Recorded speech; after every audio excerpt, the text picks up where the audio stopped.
সবাইকে জানাই শুভ দীপাবলির অনেক অনেক শুভেচ্ছা। আজকে ভূত চতুর্দশী, তো আমাদের 14 প্রদীপ জ্বালানোর নিয়ম রয়েছে। এখানে দেখতে পাচ্ছ কি সুন্দর আমি একটা মাটির থালার মধ্যে এইস্থেটিক ভাবে সাজিয়ে নিয়েছি।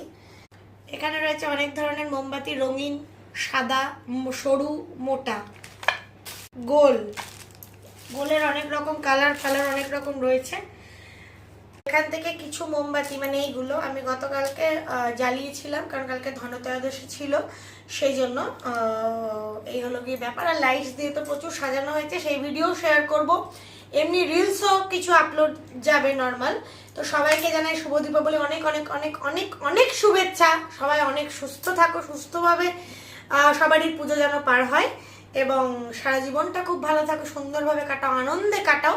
এবং যে আমরা বাজি ফাটাই, যেটা আমি খুব পক্ষপাতী নই, কিন্তু অনেকেই ফাটাই, সেটা আনন্দে ফাটাই, কিন্তু বাজি খুব আওয়াজ যেগুলো করে সেগুলো যেন না ফাটানো হয়।